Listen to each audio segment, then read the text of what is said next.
What's up, everybody? My name is Thomas J. Bellezza, and welcome to The Right Mindset. Man, I talk really fast. Sometimes I got to slow that down. I want you to know today's episode is going to be about protagonist traits. Yeah, what makes your character have character?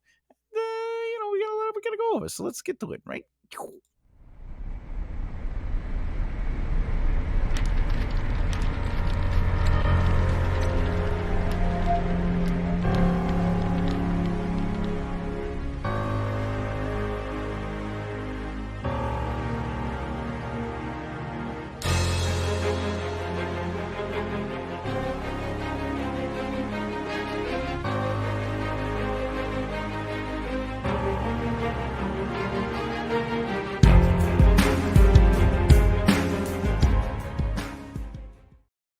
Ooh, yeah. All right. So, protagonist traits. That's today's lessons. And before we really get into it, I have to always say thank you.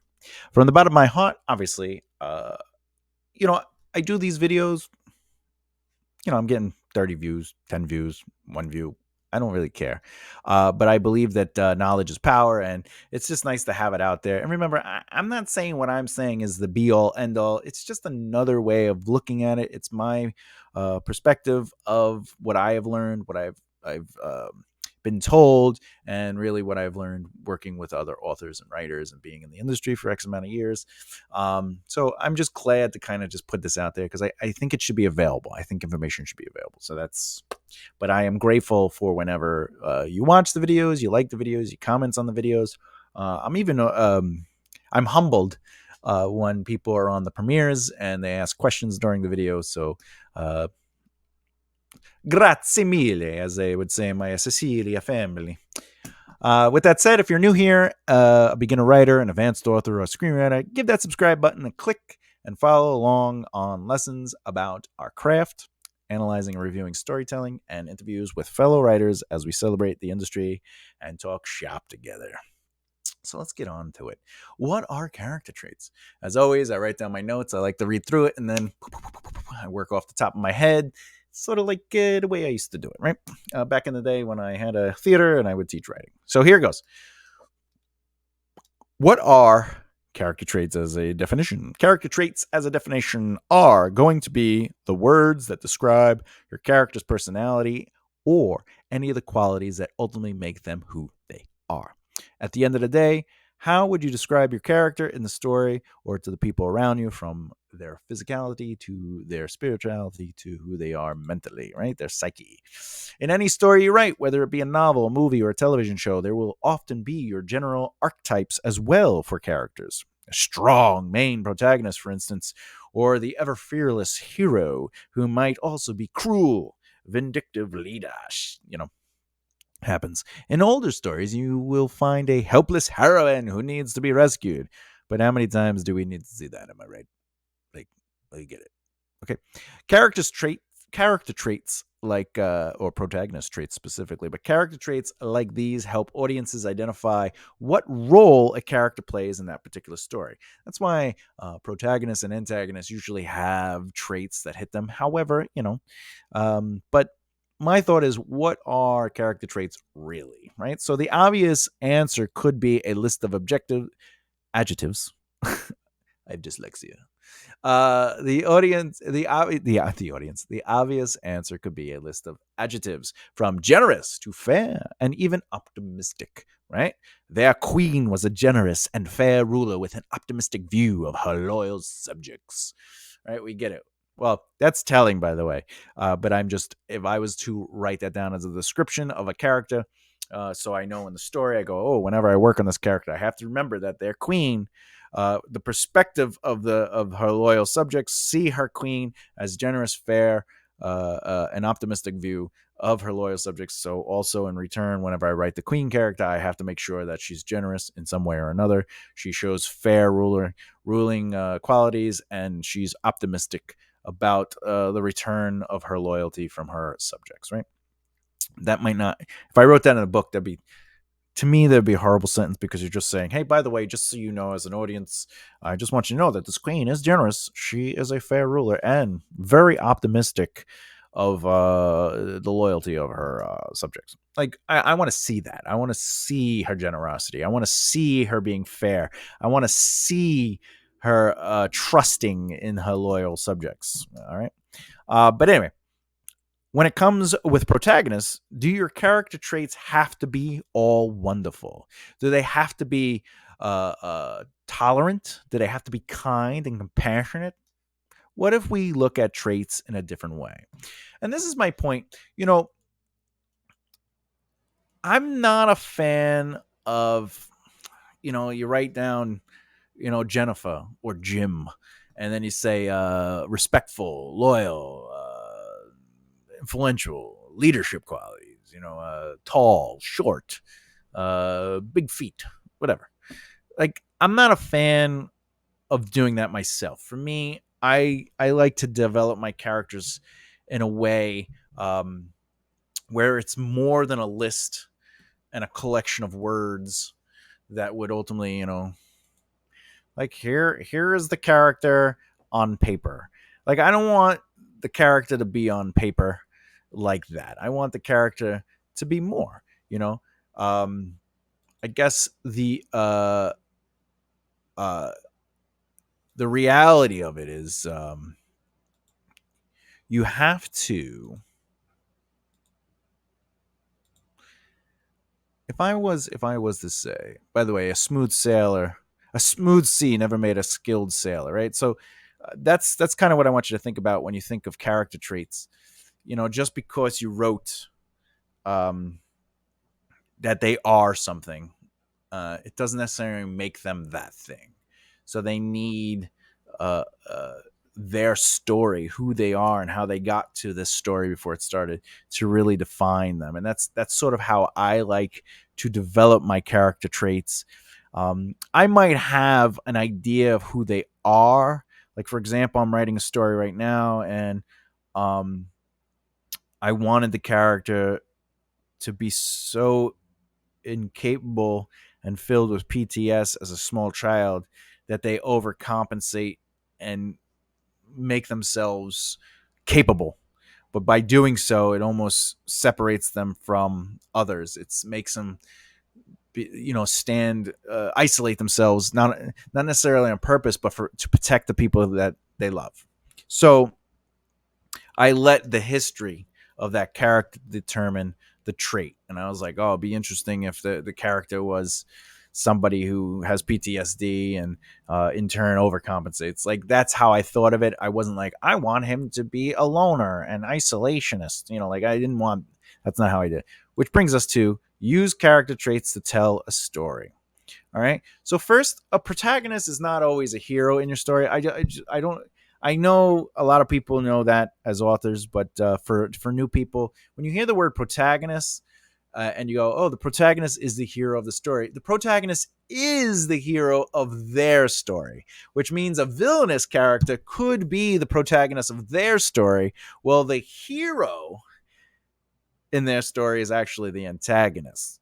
Um, the protagonist is the one that's protagging. He's the one. It's the character, he or she, or they, or them, pushing the story forward. The story is told to see their worldviews. Though you could see the opposing views in the antagonist, but the antagonist antagonizes, pushes back on the motivations or the desires, or even sometimes they don't. An antagonist could be like a society and not necessarily a person. It could be the social injustice, which is sort of like an intangible thing, pushing back on the ability for opportunity. And then, that society's rule is the antagonist, whatever.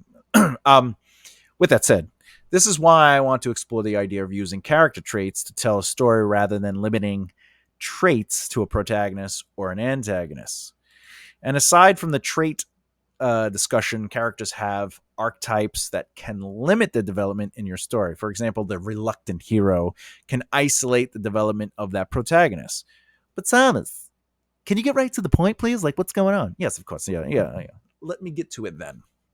How can we use character traits to tell a story? Several things you should consider When you look at any one of your protagonist characters, what they see themselves as being, their morals, how society and those around them see them, right? Perception of their actions or lack thereof, and their society standards, right? How important is virtue, etc., etc., etc. Or think about back in the day with hat tipping or placing a jacket over a puddle for a woman, right? One, what's that have to do with anything? Well, I'll show you. One would say these are gentlemanly acts of kindness and respectability, or being respectable.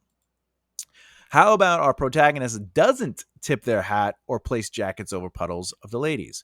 What they see themselves as being, morals, is a protagonist might think they are gentlemanly, kind, and even respectable, right? However, society in that situation and those around them would see or perceive their actions as not. So people would consider them less than gentlemanly, and their kindness would not be reflected in how respectable they are because they didn't do the thing. The standards of their society, how important is virtue, etc., their behavior to onlookers would prove damning. And no matter how much a person says otherwise about how people see them, their actions are their truth to the onlookers. So even in real life, if I tell you I'm doing right by you, and then you tell me no, you're not, I can't tell you you're wrong. I mean, I can. I could say no, you're wrong, but maybe I could listen. I could say, hey, if I feel I'm doing right by you, but you feel I am not doing right by you, what is it you are seeing or not seeing in my actions that are telling you otherwise of what I feel? And then you have a discussion, you listen, and you might not feel you are doing these things, and your feelings are true, but the actions speak louder than words because the perception of how people see you is the truth, no matter what you feel. So you have to reevaluate your actions and adjust. If you want people to see you as kind and they're not seeing you as kind, you're not being kind. You're being your version of kind, which is not reflecting on the others that see you. Therefore, you have to take into consideration what they are seeing. If they're like, look, I know you think you're being kind, but you're always taking everyone's food without asking. What? Yeah, but I'm nice to everyone. Yeah, but that's still a terrible. We're hungry at the end of the day. All right, maybe I won't take the food anymore. Maybe to make up for it, I'll start bringing in snacks because I like to eat during the day, right? Right? I just don't eat the house full of food. And then, people that have a limited diet come home and they can only eat certain things. And then those things are gone because you ate it all throughout the day, right? So think of your characters in the same way. Find their traits based on how they see themselves, how society sees them, and then what society expects. Okay, that's one way to do it. Another way to use character traits to tell a story is, by the way, that's what I mean. Like if a character foresees themselves as whatever, and society is actually witnessing them as doing something else, and then they are or are not reflecting what society's rule is, that creates the story. And you say, oh, I'm finding traits, because the character might find a trait in themselves and say, but I am kind. I have a kind trait, but the people around them are not seeing that kindness. And then, of course, society says kindness is based on this. And then if there's a contradiction, now we're doing cognitive dissonance. And then we're like, ooh, this is psychology, right? So allow your character traits to tell the story. Allow the mixing up of those things to do what you can, right? Another quick aside from using character traits to tell a story, I'd like to also add that you have to look at your character traits as proactive to a story. Allow, for example, if I write on a piece of paper, I have a character and they're compassionate, right? Like, what does that matter? Like, did I just develop a character? I have a protagonist, they're compassionate. That's not really, yes, it is a trait. I'm not saying it's not a trait. It's also a very protagonist kind of trait, a compassionate character. But what does that have to do with the story? I personally like to find the story, find how the characters relate to those stories, and I might have like that, like I said with the other character. I want a character that has PTSD from having a severe moment when they were a child, which kind of activates them to be overcompensate, to be highly capable because they felt completely incapable. And what does that mean? Well, maybe the response to that is isolation. Maybe that, right? And then we could explore that in the story instead of me just going, I want an isolated character. I kind of allow the story or the backstory or even flash forward to where the story ends to see who the character is and go, all right, I like these traits. And then once I'm working on the outline, obviously their traits are going to change because I allow I allow the characters to be the value of the story, and the story, the narrative, to have the most power, right? The same thing with like world building. I allow the story and the narrative to build my world, and not necessarily I want to do world building. No, I want the world to build based on what is needed and what's possible and valuable, so I make it tight, right? So the same thing with my characters. So think about that. Use character traits to tell your story. Say to yourself, what is the narrative? How does the narrative influence the character, and vice versa? What do I like the character reacting this way? Do I feel this character? And you will discover that while you're kind of working your outline. And then even once you start writing, that's the other thing. Like, be comfortable in starting over. Not all the time. Have boundaries, have limitations. 15 versions of the same book before you even get chapter 5 done. You need someone to say, stop, collaborate, and listen. Ice is back with a brand new. You got, I don't know, just gave my age away. But it's okay to rediscover your characters, all right? And so what does all this mean? Great question. Let's put that into use, shall we? So everything I just said, let's kind of like see what that looks like, okay? So a character is who we are based on what. So a character is who we are based on, basically through what we do, not who we think we are. So I am my actions, not my thoughts.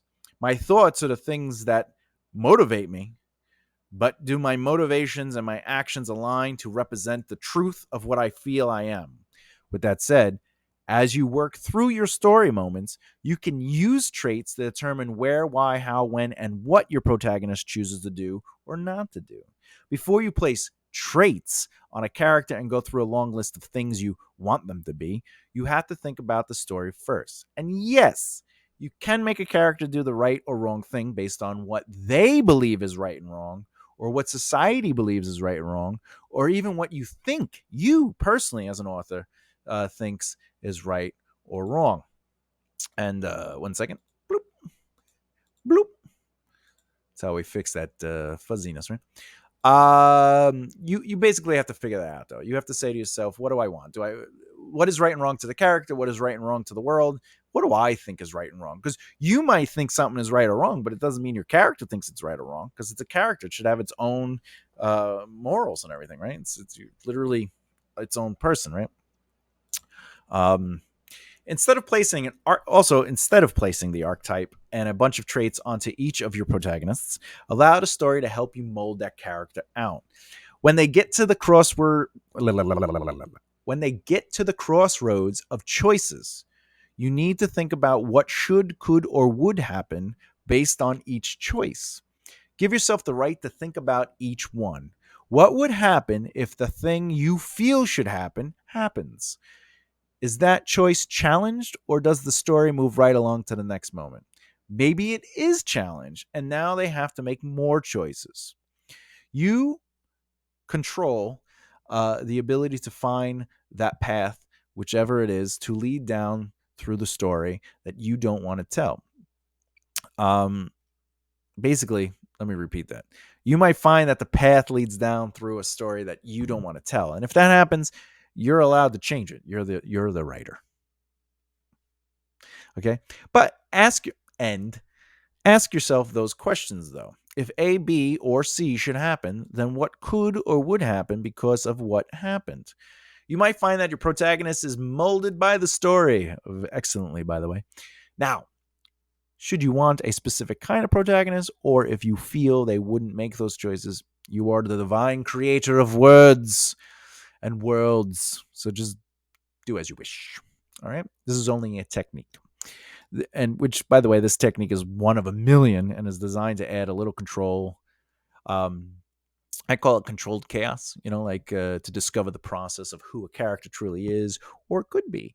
And to sum that up, basically, like if a character comes up to a moment and they're like, you know, let's put a character in a situation where they're hungry. I'm starving. I have no money. I'm in the middle of nowhere. Let's say it's medieval days, but I'm in a market. Do I steal? All right. So what could happen? What should happen? All right. And what would happen? Right. So if I stole, did anyone see me? Well, that could happen. Someone could see me stealing. Um, would they? Would they see me? Am I skilled? Am I capable of stealing? Is it busy? Right, right. Well, what should happen? Should they get caught? Would that be interesting? Would that add? How do I challenge? So I'm challenging it. So should I challenge it? Do they get caught? Well, what happens if they get? Could they get caught? All right. So if they get caught, what would happen? What could? And I just keep doing it. And I might say to myself, you know what? How about they're so hungry they ask for food instead of stealing it? So what could happen? And um, it's okay to ask yourself those questions to develop your scenes and develop your characters, especially their traits, because you get to say, well, are they someone who would steal, or were they someone who would steal if they're super hungry, or are they someone that has pride, or maybe they have respectability to the law, or maybe right, you decide their motivations to those choices. But at the end of the day, um, you have to question it. If things just happen because you want them to happen, then nothing's really happening. And it's a whole bunch of, well, he's hungry, so he needs food. So he steals it and he gets it. Someone kind of sees him, but he runs away and gets away. Nothing's happening. No, Thomas, something is happening. No, no, no. Things are happening, but nothing is happening. They're just things that have to happen so the character can get food, but it seems like they almost got caught, but they got away. Right? So one jump ahead of the bread line, one step ahead of the right. So think of that moment in Aladdin where he's like he's singing a song. We're learning who Aladdin is. He's a riff raff street rat. I can't buy that. Right. So some people say that he is attractive. But we learn a lot. He runs through. He's running. The whole scene is really. It's his song. It's his story. But he's avoiding. We're learning his skill, his capability, his acrobatic nature. We learn he knows the city, the people. We learn the incompetence of the soldiers. We learn a lot of stuff. Then what happens though? At the very end, he goes to eat the food and he sees. I believe it's kids. He sees kids and he decides to give the bread away. So he didn't steal to eat, even though his motivations was to eat. He chose a trait, a very caring and passionate trait, where he was like, I know I could get food later. But the information was challenged again, by the way. Right? The challenge was, do I eat the food or do I give it to the kids? And even Abu, the monkey, went to eat it. And then Aladdin was like, hey. And then the monkey's like, hey. Right? And we see that. So it was challenged in the sense, do I ignore the kids and just eat the food, or do I give it to the kids? That's challenging, by the way. You challenge everything by basically putting them in a situation to make a choice. And there's a lot of great moments in that little tiny, I don't know, what is that, 2.5, 3 minute song, One step ahead of the bread line, one rim. Okay, final thoughts. I like Disney songs. Okay, in the past, I have written characters that had strict moral codes. This is true. But then all my stories were limited in their choice to follow that code or break that code because it got boring to me. I then gave in to the narrative's will to see where it goes. Now, in the end, we, as writers, have the final say on who the character should or could be or would be if they did certain things. And I feel if you use this technique as a guide, you will have the freedom to write the story you desire. Ultimately, some of my fellow writer friends agree that even if you go with a trait and an archetype, stick to a few traits and mix and match archetypes to give variety to that character. Why only a few traits? Well, it helps you stay focused on a character instead of constantly having to look at that list, because that gets tiring. And because even a morally strong person is willing to make morally wrong choices in the eyes of society. Like, keep using the example, stealing is wrong. People should not steal. The morally strong person believes. But 2 weeks on the street, homeless, broken, cold, those fruits not being watched are starting to look worth taking. Whatever you choose to do, have fun with your story. Take seriously the time you put into being a writer, but don't take being artistic seriously. It's art. Because what is art if we can't throw paint around the room once in a while? Have fun with your exploration to discovering what your protagonist traits are. The next video in the series will go over what is an antagonist. We'll go over the values and the importance of an antagonist and the different variations. Like I had said earlier in this video, an antagonist doesn't necessarily have to be a person. It could be an idea or a concept, etc., etc. Hey, real quick, who is one of your favorite protagonists in a story, and what traits do they have that pull you in, or rather pulled you in? Let me and the community know in the comments below. And if you want to learn more about improving your craft, insight to the industry, and hearing a little bit from fellow writer authors on the right Mindset podcast, please subscribe and hit the bell icon so you don't miss out. And I guess that's it. We're done. Oh, keep developing the right mindset. See you next time.